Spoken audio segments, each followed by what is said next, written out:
What's going on? Woo! Welcome into another episode of the Fantasy Football Fellas podcast. Week 18 in the books.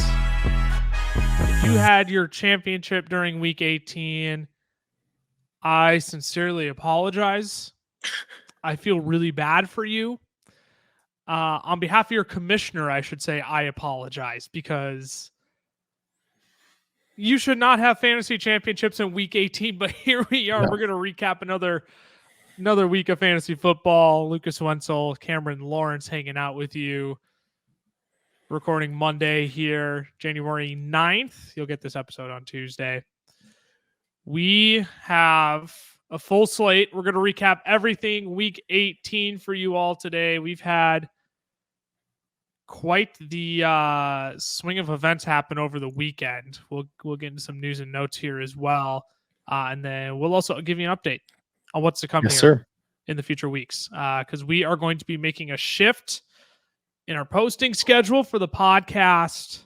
Won't be a drastic one, but just so you know, we haven't been releasing 3 episodes a week. Part of that has been our own schedules, but part of that too now will be the fact that the fantasy football season is over and we just don't have as much fantasy content to cover in a given week. So we are going to go down to 2 episodes a week after this, and we'll forecast a little bit of that at the end of the episode. But for now, Cameron, let's discuss some news and notes from around the league. And we have to start with the best piece of news of the day.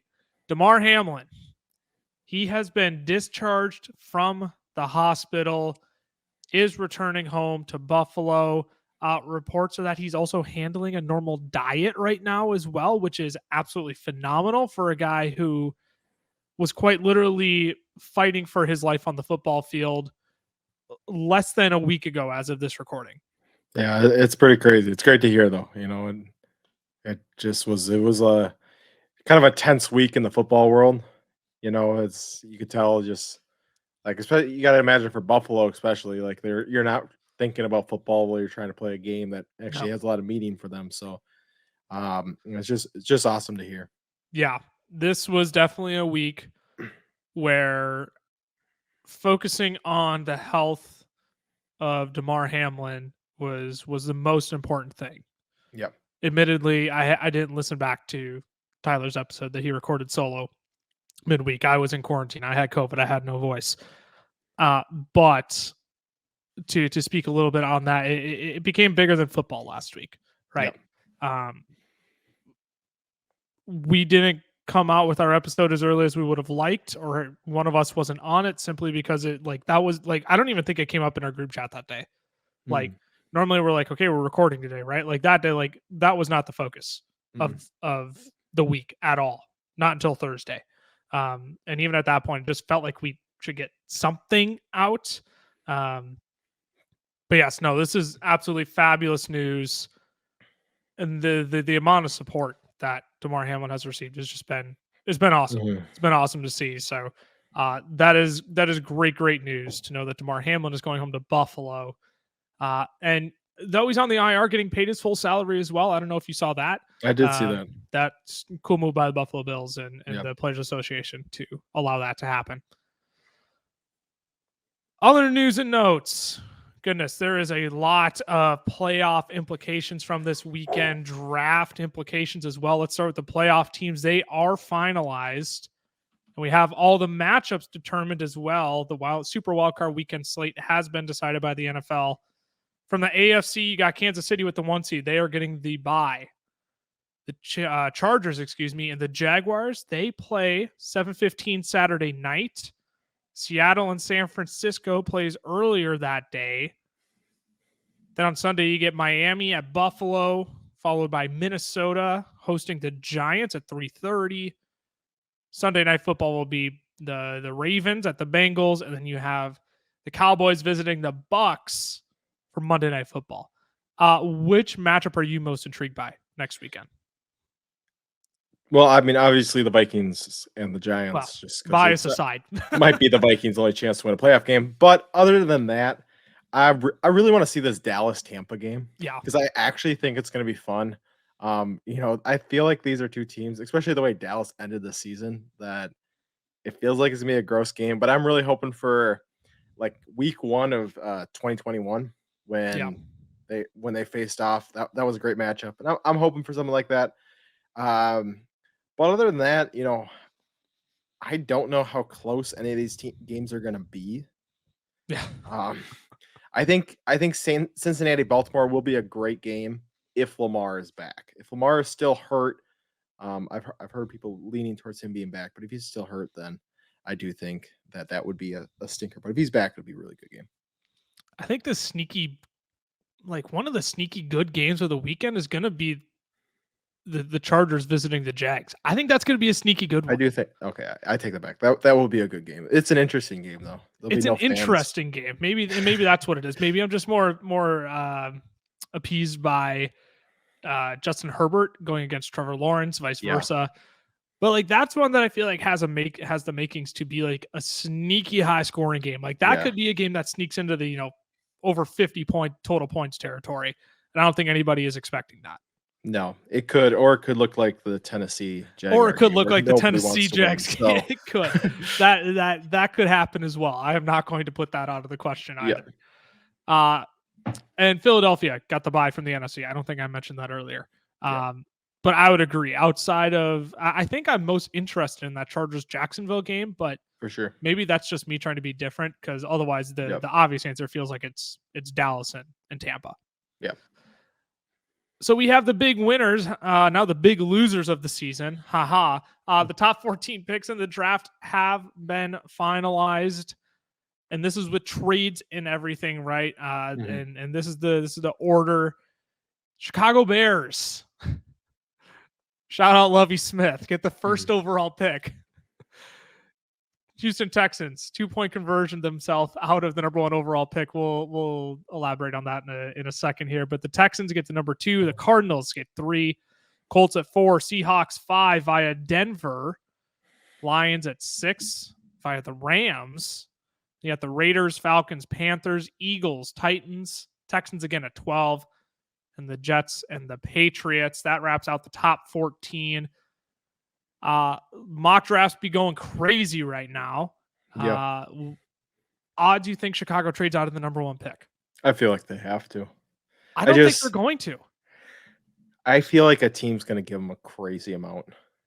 I just think the being able to get either Bryce Young or CJ Stroud, whoever you think is your guy, knowing what like San Francisco gave up to get Trey Lance, I really think a team's going to pay up, and I just think they just have so much holes on their team. So what team is that going to be? Because so let's cruise through this. Let's do this quick. So you have the Texans. They're looking for a quarterback. Let's be real. They're probably at this point they're probably going to settle if they go quarterback. They're probably going to settle for whoever isn't the number 1 overall pick. Should the Bears trade it away, whether it be CJ Stroud or Bryce Young. The Cardinals, they have Kyler Murray. The Colts, that's the first team I'm interested in. Yeah, they could be an interesting one. Just knowing they don't have to go up quite as much outside of the 4. And the Bears probably more likely to trade back, assuming that the first 2 picks are going to be quarterbacks. Seattle Seahawks at 5, excuse me. I don't think they're likely to trade up. No, I think we had talked about them taking like Bryce Young or CJ Stroud at 3 if that's where they ended up, but I don't think they're going to go out of their way to make that pick. No, they're not going to go out of their way to land one of those guys. I 100% agree. The Detroit Lions, they've already said Jared Goff is the way, so they will not be taking a quarterback. The Las Vegas Raiders, they're an interesting one. I don't think they would go out of their way, though, to do so. No, because I think they want to keep Devontae Adams around, and so I think they're going to try and go the veteran quarterback route. Yes, I would agree. That, or, I mean, Jared Stidham didn't look awful in one of his 2 starts. That's true. I'm not saying that's incentive. Here's an interesting one. The Atlanta Falcons.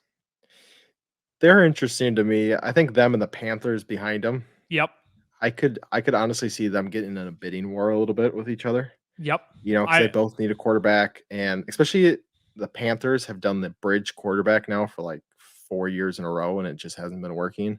Yep. And so those 2 would be intriguing. I don't know what the rest of their like picks look like as far as assets. I know at least the Panthers have more from the 49ers deal with McCaffrey. Right. But both of those two teams would be interesting. Yep. I 100% agree with that. And I think that's where my list ends, because then you have the Eagles, Titans, Texans, Jets, Patriots. The Jets, again, apparently they're riding with Zach Young through thick and thin. Yikes. That's not what I want to hear. But no, I don't think the rest of those teams trade up at all. Packers could be an interesting one if Rodgers leaves. Yeah, and we'll see when he makes that decision. By knowing Aaron Rodgers, he's not going to make that by draft night. So no, he'll make sure to make it the day after. Yeah, 100%, 100%. That wraps out some news from a team level. Well, I guess not really a team level. The rest of this news feels more individual based, but still on a team level, I guess, because the Arizona Cardinals. It had to be done. Well done. Well done. I am proud of you, Arizona. Canned head coach Cliff Kingsbury, who signed a contract extension this offseason through 2027, literally 10 months ago. And now he gets booted to the curb. Well done. Everybody has been saying that's been your problem for the last 2 years. Yeah. And it took you 2 years and a whole bunch of money thrown away later to can Cliff Kingsbury. Yeah, he had a losing record in college with Patrick Mahomes and a losing record in the NFL with Kyler Murray. So I just don't think he's cut out to be a head coach. And I'm going to be honest, watching him call plays for D-Hop would not make me want to have him as my offensive coordinator. And yet I've already seen him linked all over the place to be in OC places. So I don't understand that either. I just think people want the next Sean McVay. And he's a young, hip coach, but I just connections to Sean McVay. Exactly. But I don't think he is nearly at Sean McVay's level. No, he is not. Houston Texans. They fired head coach Lovie Smith. You cowards. Lovie knew it. He knew it. I hope Lovie Smith knew he was getting canned going into that game. Because that would just make this all the better. Yep. Go for 2, screw him onto the number 1 pick. No, screw you. You expect me to win with this ragtag bunch that you've given me? And you're canning me for getting 4 wins on the season? Yeah. Like, what was Lovie Smith supposed to do with that team? Yeah. I said it from the get. Like, you fired David Culley. Like, why did you even fire Culley last season? He had this group playing hard. Yeah. And if you're just going to bring in another bridge coach, why not let it be David Culley? Like, just sign him to the real deal. So it's stupid. The Texans are an absolute sorry organization. I'll leave it at that. It makes me sick to my stomach that they would just do that to Lovie Smith. Bring him in for a year, expect him to make something with this team, and then just can him like he's not good enough. This team isn't good enough. Period. Yep. The Texans are going to find themselves in another Bill O'Brien situation, because that's the only way they're going to get a coach to come in is if they say you have full control of everything, because nobody's going to want to be here when you can't even trust the owner to keep you around. They give you no leash, and you just have one of the worst rosters in the NFL. So they're going to give it to somebody who doesn't deserve to have full control of their entire roster making these moves, and they're just going to end up in the same cycle again. I 100% agree. Sean McVay. This report came out literally right before games started yesterday. I don't think that was a coincidence. Rumors that he may be stepping away from the Rams organization. And according to Jay Glazer, he is leaning that way, stepping away from the Rams. Look, he got into coaching super young. Yeah. He's been through a whole heck of a lot. Coached a ton of successful teams, won the Super Bowl last year. I mean, like, the guy's been put through the ringer, and he's 37? Yep. The dude is literally only 12 years older than me. Like, you can do the math to figure out how old I am, but like dude's still young. Okay. Yeah. Like, dude's plenty young. I give nothing but props to the guy. I know you've seen quite a bit of backlash in the community that feels fairly unwarranted. Yeah, a lot of people Sean McVay is going to leave this team high and dry. He just traded away all the first round picks. Like you won a Super Bowl last year. As a Vikings fan, I would give up our first round picks for the next 15 years to win a Super Bowl this year. 100%. 100%. I would trade it all away. And people are like, oh, he's just going to leave him. Like, he brought you to a Super Bowl way back when with Jared Goff and then won you a Super Bowl with Matthew Stafford. You can't ask much more for him. And I know he's been getting huge offers for like TV deals. TV deals. Why wouldn't you go take it? And he could go do it for 4 years, come back, coach for 8, do it again, TV deal for 4, coach for 8. And he could do that 4 more times before he's even Bill Belichick's age at this point. So it's just like, this guy can do whatever he wants. So, and I wouldn't blame him for not coming back. No, I wouldn't either. I'd say great.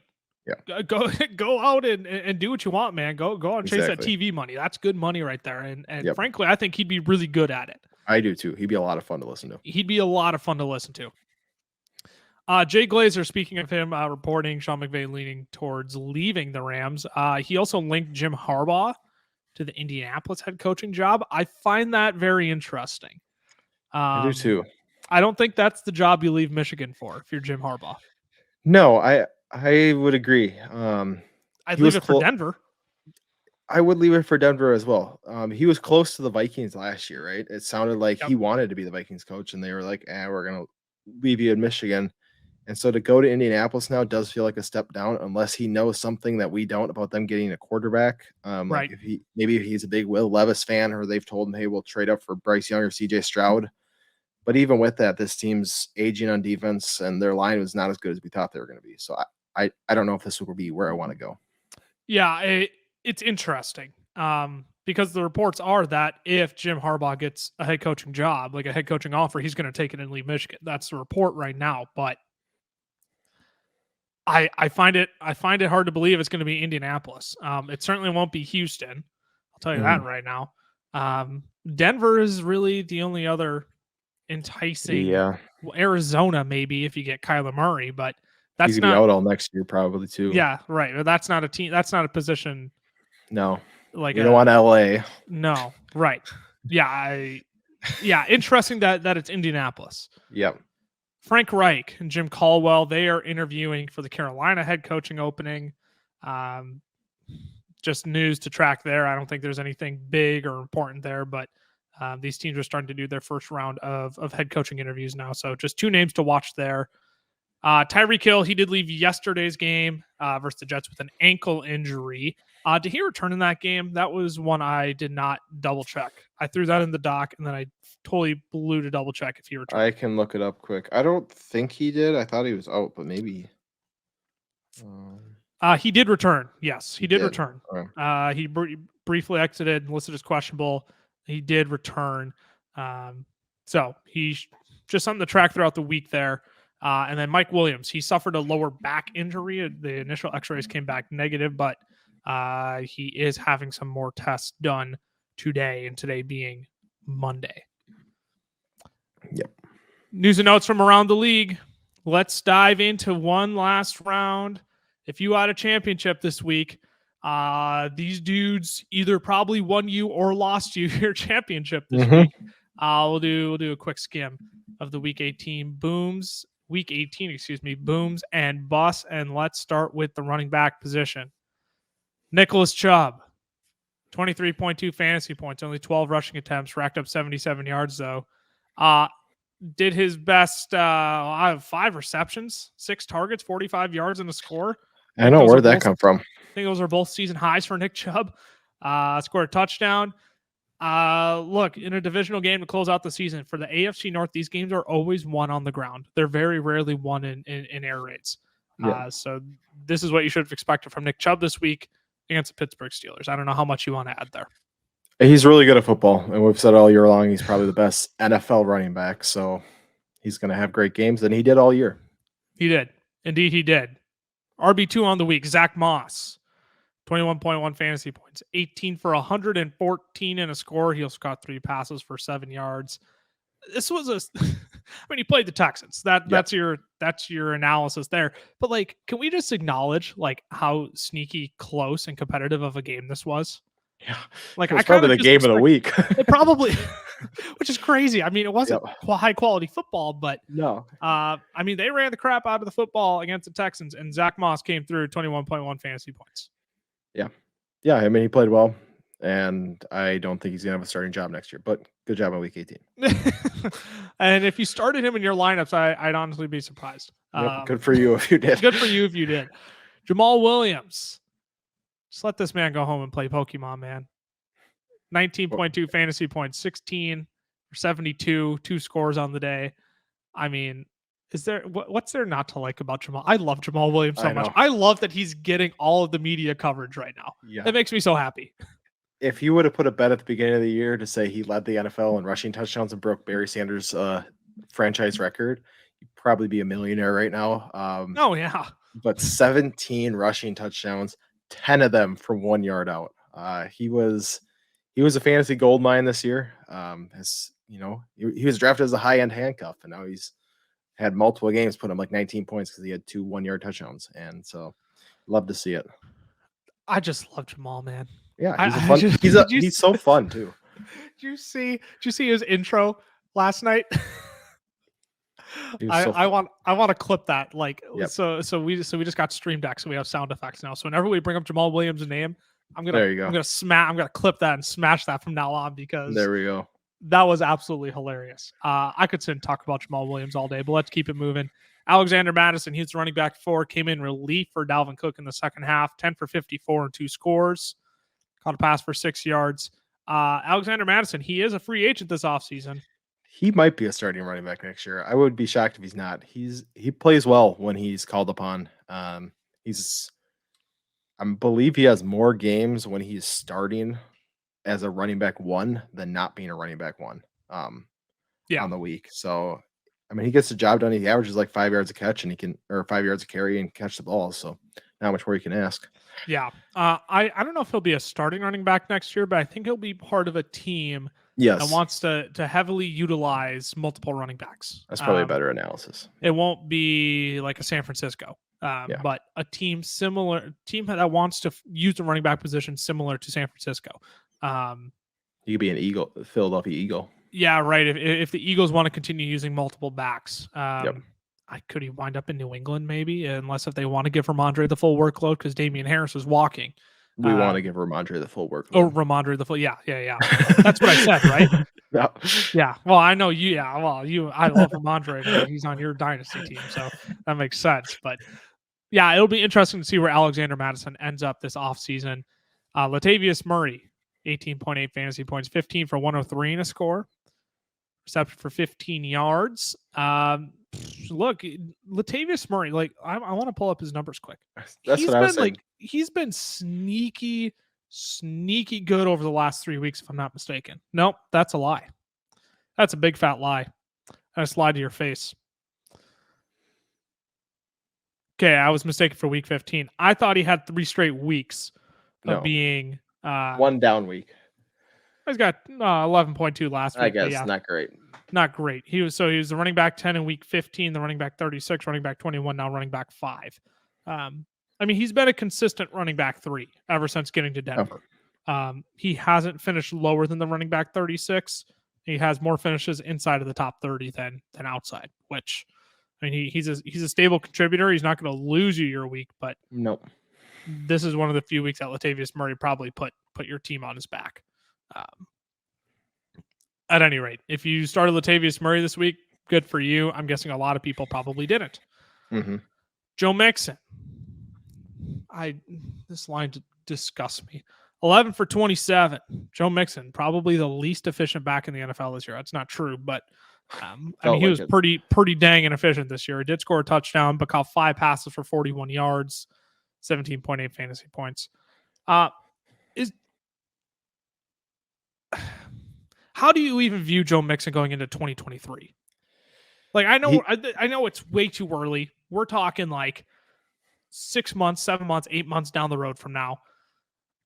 But what in the world do you do with Joe Mixon? Because it's not like his season was phenomenal. No. He wasn't that great. 55 one week. Otherwise, only 1 game over 20 fantasy points. Only 3 games, 4 games, 5 games over 15, if you exclude that 55-point week. So we're talking about half of his games, he was less than 15 fantasy points this year. Like, what do you do with Joe Mixon going into next year? I view him as the same way we viewed Aaron Jones this year, or the same way Aaron Jones played this year, I should say. You know, he's going to do it a little differently, right? Because Aaron Jones is uber efficient on less carries. Mixon's going to be a lot less efficient on more carries. The passing work's going to be there, but right, he's going to have one boom week. It's going to be amazing. You know, just like Aaron Jones has done the last 2 years, 140-point week where he puts up 4 touchdowns. Then everything else is like in that 13 to 17 range, right? And that's kind of where he sits, where he lives. He'll have 1 or 2 games where he gets you 7 or 8. He'll have 1 or 2 games where he gets you 23, 25. But he's not just gonna, you know, he's not gonna all of a sudden open up for 200 yards back-to-back weeks, right? He had 1 game this entire season over 100 yards rushing. But he also only had, let me look, 1 game under 2 receptions this season. So he's Right. kind of got both sides of it. And I don't see Cincinnati bringing in another running back. That's not the way Zach Taylor's done it. No. He's still going to get the carries. So he's probably going to end up as a, you know, borderline top 10 running back. He's just not like a sexy borderline top 10 running back. Yeah, he'll probably be drafted around the same place as he was this year. Yep. My guess is that he'll be closer to running back 10 to 12 than he will be 8 to 10. Yes. And that's about where I'll probably rank him next year, is right around running back 10. But I'm certainly not going any higher after this year. No. Elijah Mitchell, he was the running back 7 on the week, 17.5 fantasy points, 2 scores on 5 rushing attempts for 55 yards. Great. Cool. Elijah Mitchell's back in shape. I guarantee you didn't play him this week because Christian McCaffrey was playing. So, and that was kind of the advice around the industry, right? If Christian McCaffrey doesn't play, then Elijah Mitchell is your plug and play. But if Christian McCaffrey does play, then Elijah Mitchell probably shouldn't be in your lineup. Turns out you could have played Elijah Mitchell no matter what, probably. Yeah. So, Deion Jackson, running back 8 on the week, 8 for 35. Elevated by 6 receptions on 8 targets for 75 yards, though. Clearly, when Jonathan Taylor went down, this team went to a dominant ball carrier on the ground and a dominant running back through the air. Yeah. We all knew Deion Jackson had this in his arsenal. Again, if you played either him or Zach Moss, like, pat on the back to you, but that's about all I can give you at this point because your championship shouldn't have been played in week 18 anyways. And Christian McCaffrey, running back 9, 16.9 fantasy points, 10 for 45, caught 3 passes, 34 yards and a score. Obviously, he did not play much because the 49ers, I mean, they were going to smoke the Cardinals no matter what, but there's no reason to have Christian McCaffrey out on the field when you're going to dominate that football game. Mm-hmm. Kenyon Drake, 15.9, 16 for 60 and a score. Cool. Very cool. I don't really care that much. But here's the player I want to talk about, though. Cam Akers. It's the running back 11 on the week, 15.8 fantasy points, 21 for 104, caught 3 passes for 24 yards. Cam Akers finished as a top 15 running back in 4 of the final 6 weeks, and he finished as a top 5 running back in all 6 of those games. He didn't post a single top 30 finish until week 13. How is the fantasy football going? Oh, goodness. Let me try that again. How is the fantasy football community going to remember Cam Akers this season?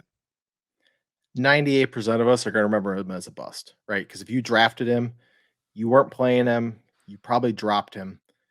The 2% that are going to remember him as, you know, somewhat of a playoff hero or a guy who won games down the stretch are people who are in a pinch, who had all their running backs get hurt and had to have him starting. And most likely, if you were in that position, you weren't in the fantasy championship anyways, right? I don't think Cam Akers came in at the end and won anybody a championship because he was either on their bench, they weren't in the playoffs, you know.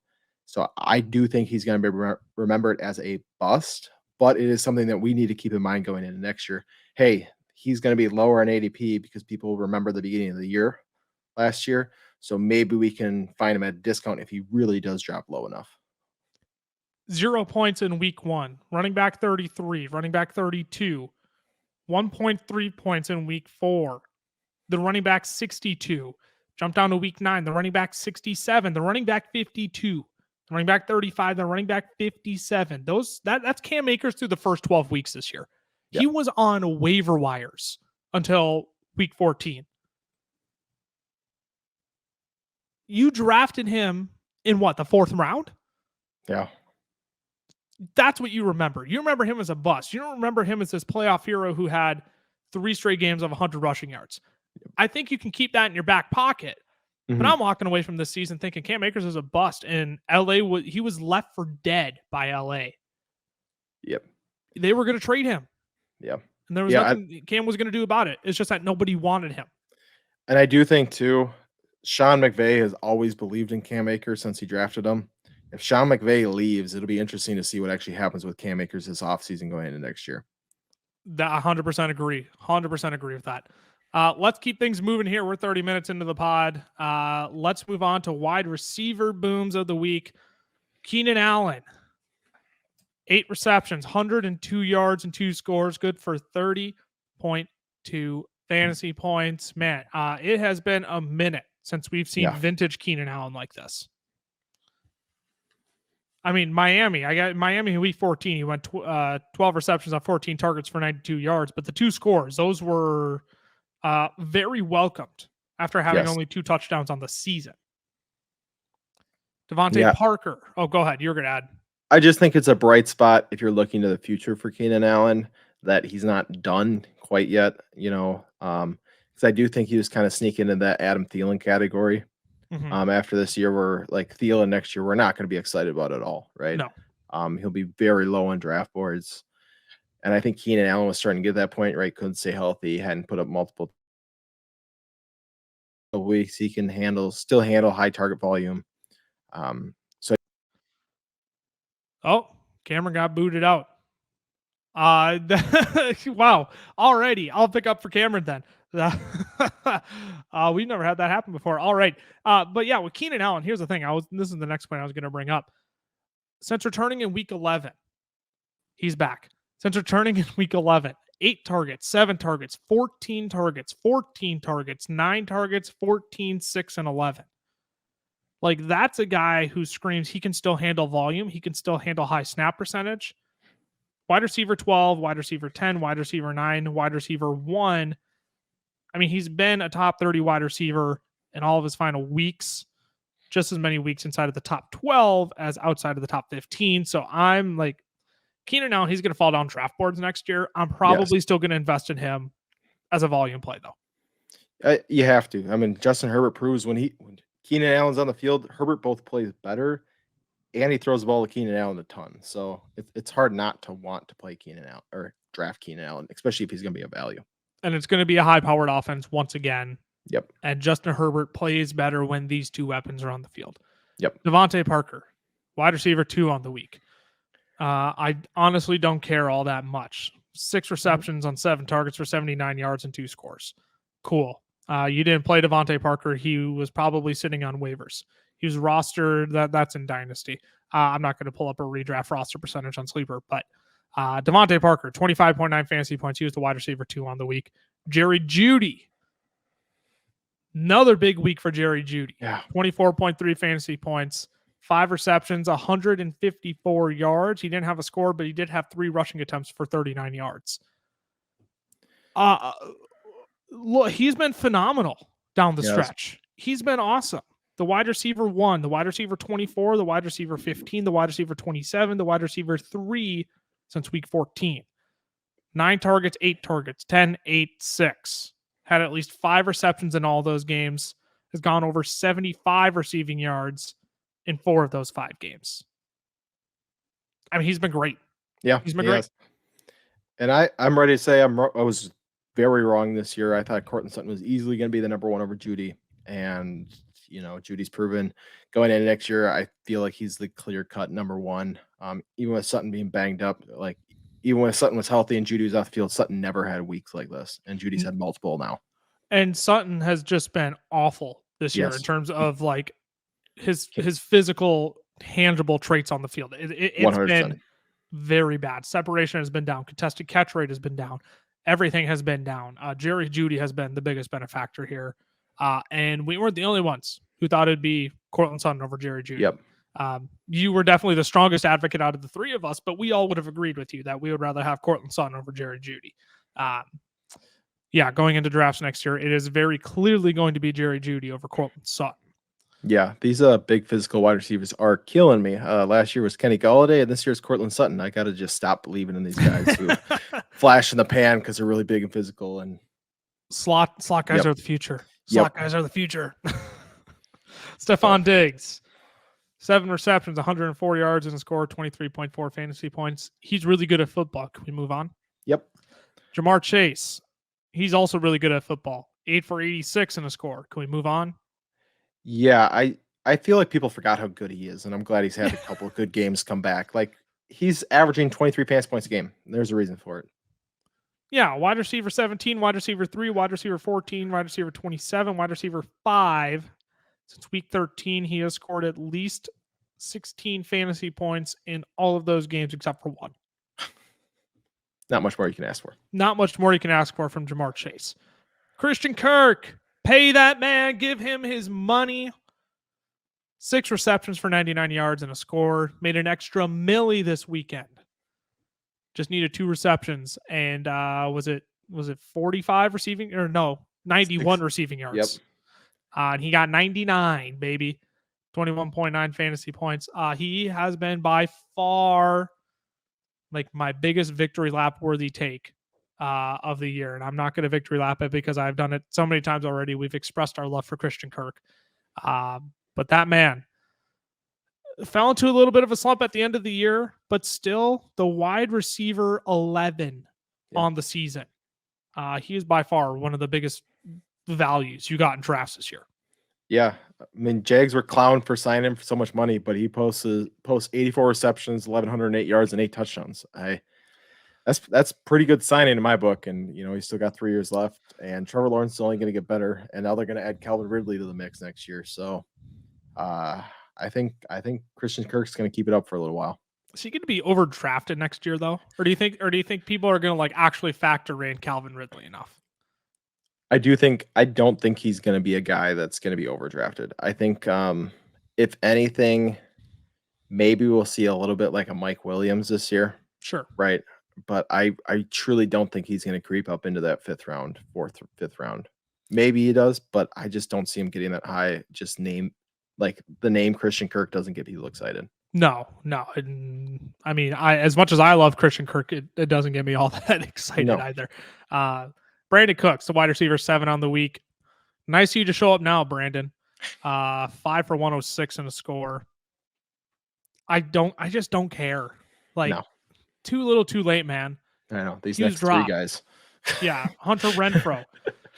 I mean, I said it at the beginning of the year. Hunter Renfrow has no upside, and I know he was injured for a good chunk of the year, but even to start the year, 5, 10.9, 6.5, 8.5, 1.6, 5.6.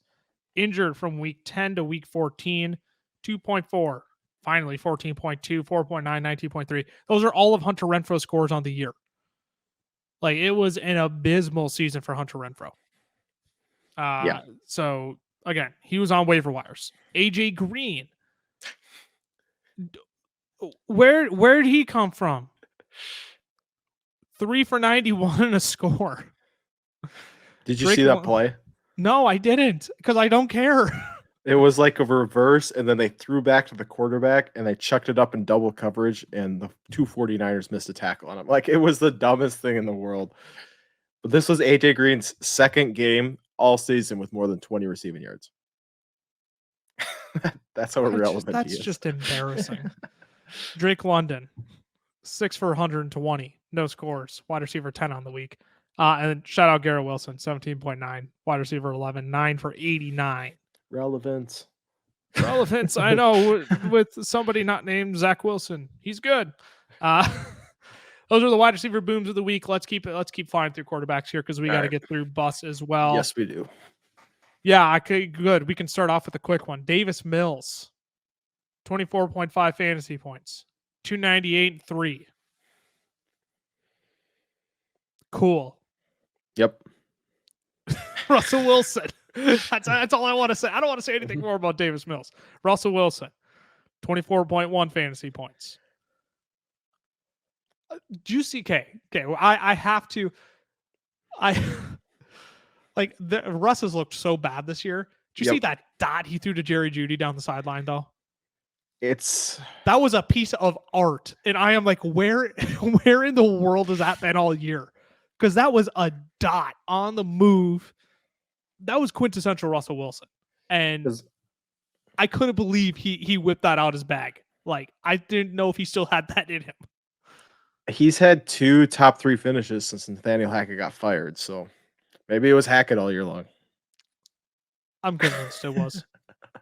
I'm hoping it was. We need Russ back. Josh Allen, 22.8 fantasy points. He's 254 and 3. He's good at football. You expect this every week. We can move on, correct? Yep. Davis Webb. Who? Yes. 20.8 fantasy points, 168 and 1. Okay, but that doesn't lead to 20.8 fantasy points. I mean, I've been leaving out these rushing totals. I'm just using Sleeper. There it is. 6 for 41 and a score on the ground as well. Davis Webb, league winner. Yeah. You heard it here first. If I was on with Ty, he would have been my start of the week. So yeah. I would have fired him up. You heard it here. Trust me, bro. Trust me. Brock Purdy. Rookie of the year? Rookie of the year, Brock Purdy? Yeah, we'll see. 178 and 3 for 19.8 fantasy points. 4 rushing attempts for 7 yards. Okay, seriously though. I'm tired of seeing Brock Purdy for rookie of the year. Get that out of my I don't want to hear it. Mm-hmm. You cannot tell me Garrett Wilson, Chris Olave, Ken Walker. You cannot tell me that Brock Purdy, despite going 6-0 over his last 6 starts, you cannot tell me that Brock Purdy is worthy of winning Offensive Rookie of the Year. You cannot convince me of that. Because you want to know why? You could probably stick my grandma in Kyle Shanahan's offense, and she'd probably be a top 5 quarterback on the week. Yeah. I mean, not really, because I love you, Grandma, but you wouldn't survive out there. But my point is that Kyle Shanahan could take Christian Ponder and do this with Christian Ponder. Okay? Kyle Shanahan has one of the most quarterback-friendly systems in the NFL. Brock Purdy, love you, man. Great story. Done wonders for the 49ers here. I'm sorry, you don't deserve to win Offensive Rookie of the Year. You just don't.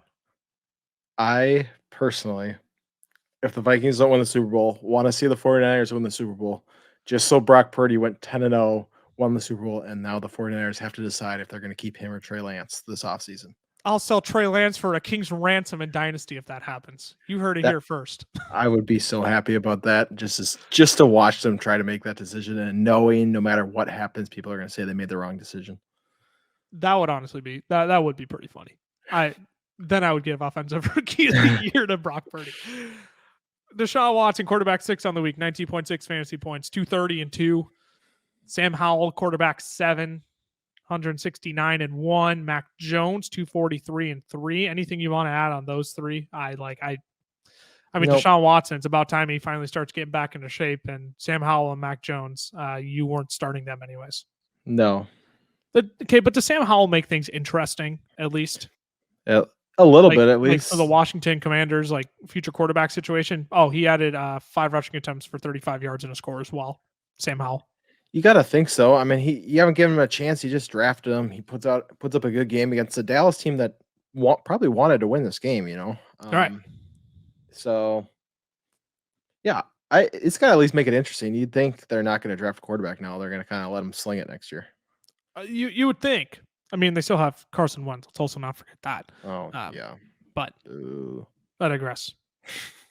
Mac Jones, we talked about him. Justin Herbert, 18.8, 273 and 2. Sam Mellinger.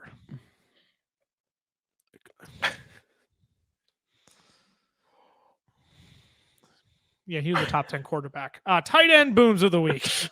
If this quarterback list wasn't indicative of why you should not be having a fantasy championship in week 18, I don't know what is. I 100% agree.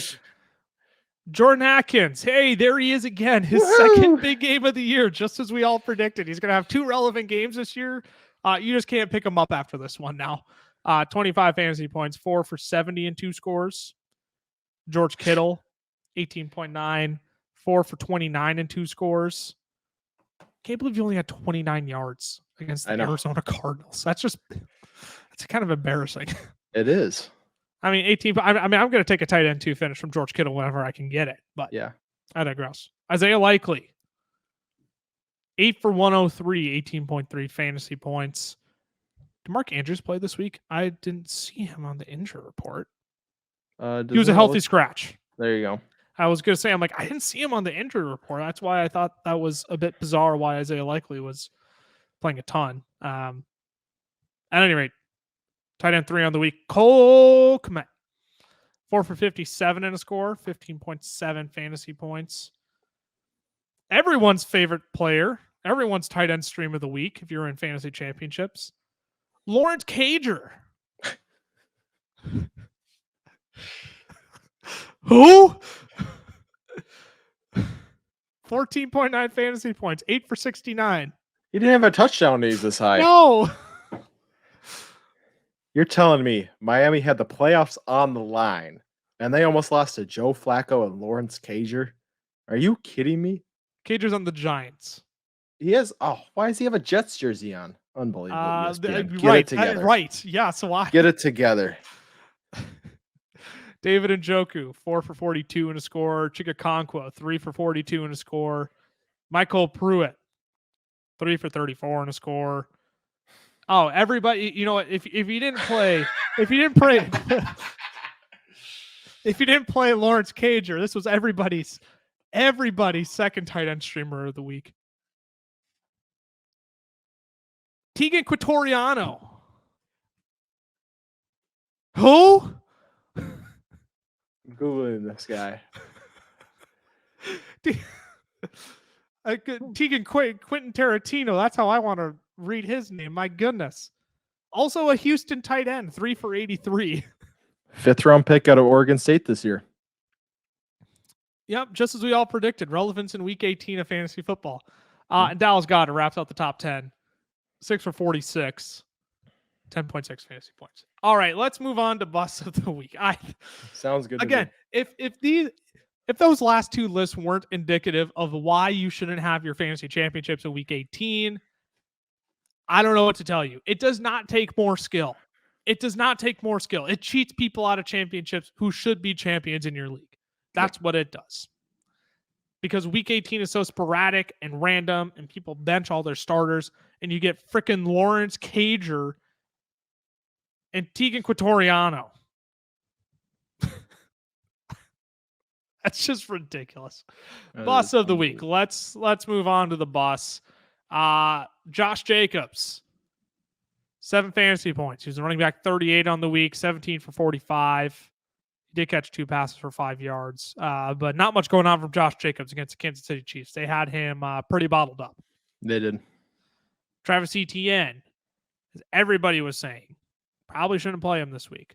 7 for 17, caught 2 passes for 17 yards. This game was just gross. You and I kept saying it, Cameron, before we came on, and even while we were watching this game. Neither team actually seemed like they wanted to win this football game. No. Like I get a defensive effort, like a good defensive battle. That didn't feel like a good defensive battle. No, it was just gross all around. And the Jags could have easily lost. Like if Josh Dobbs doesn't throw a dumb interception. Ooh.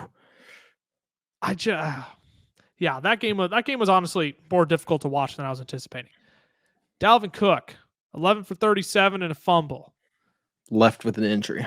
He did leave with an injury. He did come back though in this game, but then they sat him. The Vikings pretty much sat their starters the entirety of the second half. Honorable mentions here: David Montgomery, 2.1. He was a running back 71. Tony Pollard, running back 76. Zeke, running back 82. I mean, again, these are just guys who just did not get much run in the game. Wide receiver boss of the week, T. Higgins. 1.7. The wide receiver, 104 on the week. 1 of 5 for 15. Wait, that isn't right. That isn't equal. That's not One right. 1 of 5 for 7. Sorry. 1 of 5 for. I was going to say, I'm like, that equals 2.5. There's 0.8 points missing somewhere. 1 reception, 7 yards. Can we also add that there's been a ton of like reckless speculation on T. Higgins not being on the Bengals next year? Can Oh we my just laugh at gosh. how ridiculous that is? It is ridiculous. The Bengals would be dumb not to have both of them because they're the reason their offense is so good. 100% agree. And I'll tell you what, right now, the Chicago is not going to give up their first overall pick for T. Higgins. Yeah. If anything, they'll trade down with the Colts and then draft Quentin Thomas out of TCU. They'll draft him there. And they'll be dumb enough to draft him 4th overall as well. DK Metcalf, 3 for 30. Tyler Lockett had a nice week. And this is the thing about DK Metcalf. This is actually disappointing because this was a game they needed to win. There were playoff implications here. Yeah, DK only went 3 for 30. Is that correct? 7 fantasy points right now. Yeah, I know he had 3 7 for 40. points. Yeah, he went 3 for 40. 3 for 40. There it is. That's my bad. I don't know why I can't type. I have screwed this wide receiver bus up twice in a row now. That's my bad. No, you're good. And he saw 8 targets on the day as well, which is substantial. Yet he only saw 3 of them, or caught 3 of them. So, yeah, DK last 2 weeks it's not been good. The wide receiver 102 and the wide receiver 58. Yeah, not good for DK Metcalf. Tyreek Hill, we talked about him a little bit. He left with injury. 4.32 for 23. Wide receiver 82 on the week. That Jets Dolphins game too, also really scummy, just really gross. I know. If you watch that game, if you forced yourself to keep your eyeballs open that whole game, I'm sorry you chose to do that to yourself. Yeah. DJ Moore only had 2 fantasy points at wide receiver 94. Devo, wide receiver 75. Mike Will, we talked about him, left with injury, wide receiver 54. And Justin Jefferson, he only played half the game. So we won't hold his 7.8 points against him this week. Again, this is just proof though, right? Like you get guys who play half a game and you're like, I don't know, maybe they could play the whole game. Could they? Maybe. But then they don't. And you started Justin Jefferson because if he is playing, you're going to start him. You're never not going to sit Justin Jefferson if he's playing. And he does that. So again, week 18 championships, strongly advise not having your championship in week 18. Talk to your commissioner about getting that changed for next year. It's just our preference. All of our championships are week 17 and nobody ever has a complaint about it. Nope. Quarterback boss of the week. Dak Prescott, quarterback 28, 14 of 37 for 128 and 1. Yikes.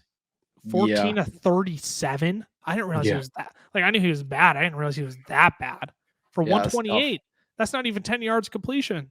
No, it's gross. Dak. Disgusting. Trevor Lawrence, 20 of 32 for 212 and 1. Not great either. Not great either. Aaron Rodgers, the GOAT. Not. 11.2, quarterback 19. He's our honorable mention. Tight end boss, TJ Hawkinson. Only targeted once. Irv Smith was back in this game. They gave Irv Smith plenty of run in this game. They did. He was out on the field a ton. 2.6 to tight end 39 on the week. And Darren Waller, 2 for 35, 5.5 the tight end 25 on the week. Anything you want to add before we wrap out the episode here? I don't think so. Just like we've been saying. I mean, it was a gross week. It was hard to, figure out who was actually going to be playing the full time. And then there was a lot of games, like we were talking about Tennessee and Jacksonville and even Detroit and Green Bay. Those were games that were supposed to be, must win for teams, and they were still ugly. So it was just a tough week 18 all around. Yeah, it was a very brutal week 18. I like week 18 is it's such an awkward week in the season because some teams have everything on the line. Some teams have absolutely nothing on the line.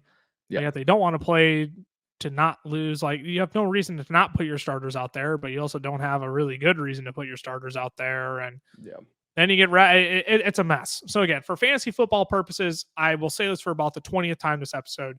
Please have your fantasy championships end in week 17. Don't play through week 18 because it doesn't do anybody any good in your league. It probably cheats more people out of winning championships that are deserving of it than someone who might just get lucky because, they didn't play Saquon Barkley this week. They didn't play. They only played Justin Jefferson half the game. Right. Like, those are the things you battle. And it's just not, I personally don't think it's fair to those who are worthy of winning a championship. I would agree. And that's sad. I just realized I didn't even have our names out the entire episode. I'm at Lucas Wenzel on Twitter, at Camlaw317. You can find him there. FF Fellas on Twitter, the FF Fellas on Instagram, Fantasy Football Fellas on TikTok and YouTube, where you should be subbed, have those notifications turned on. We have a lot of great content still coming out for you this entire off season. We're going to do a ton of review in the coming weeks. We are going to host the Fantasy Football Fellas 2022 awards. You'll get that episode on Thursday this week. We're going to be, I haven't run this idea past either of you two yet, but we're going to run some polls on Twitter. We want you all, we're going to do a fan vote on who you want to win our fantasy football awards this year. We'll do MVP, we'll do Rookie of the Year, we'll do Biggest Bust, Biggest Surprise, everything of the sorts. We'll do all those, but we want your votes. We'll give our thoughts on that episode, and we'll give away the awards later in the week based off of fan votes. So you can be ready to hear that episode later this week. And in future weeks, we'll do a ton of recap. We'll recap the top 10 players at each position. We'll get into some dynasty fantasy football content as well. We're going to get in some NFL draft content as well. I'm hoping we can get on a few guests this offseason to help us break down some of these draft prospects, because there are going to be a lot of juicy rookie prospects this year for dynasty startups, but also, like, if you really want to get ahead and redraft, there could be some breakout young stars next year as well from this class. So sure. we'll bring in some industry experts, hopefully, to give us their 2 cents on some of these prospects, so you know what you're getting into when you draft these players in your dynasty startups and your rookie drafts this year, if you're playing dynasty football, or even to just start prepping ahead for redraft next year. Yep. We have a lot on the docket. We're not going anywhere. We're just going down the 2 episodes a week. And maybe as we even get into the thick of the offseason anymore, we might trim back to 1 a week, so we're not clipping through all sorts of meaningless content and just trying to create content for the sake of creating content. We want to bring you all quality content. It's number one priority, but as of right now, we will be going back down to 2 episodes a week instead of the 3 we were pumping out during the season. I know I already asked this, but now that I've laid all that out, is there anything else you want to add? No, it was a good season, good fights. I do want to congratulate. I haven't been able to congratulate Lucas on winning our dynasty championship. He complained about his team's injury long enough that they finally rewarded him with the championship. He stole it from me. He didn't deserve it. Should have been mine. But that is, I'll lay it to rest. Congratulations, Lucas. I appreciate that. I was ready to come on the podcast last week and just claim my victory. I couldn't, though. I had to sweat it out through Monday Night Football. I couldn't claim my victory, but I will remain a humble champ, except for in our group chat, where I will continue complaining, and I will continue dropping all the Hezbollah memes in the world. I would like to say I was without Trey Lance and Javonte Williams the entire season. A few other players along the way. Jamar Chase, I was without Jamar Chase, but I digress. We made it. We won. It feels good. It feels good. But yeah, I would agree. Your team is far worthy of winning the championship, much more than mine was. But I'll take my victories where I can get them. So yeah, that's how it works. Thanks for tuning in to another episode of the Fantasy Football Fellas podcast. 3 Stooges being dudes, just 2 of us hanging out with you today, Cameron and Lucas. We will see you all later this week for the Fantasy Football Fellas Awards. That's a mouthful. Woo. Yeah, we had to come up with a better name for that. FFA. Yeah, the FFF Fantasy Football Awards. The FFF 2022 Fantasy Football Awards. There it is. There it is. We'll be back on Thursday with the FFF 2022 Fantasy Football Awards. We will see you then. Deuces.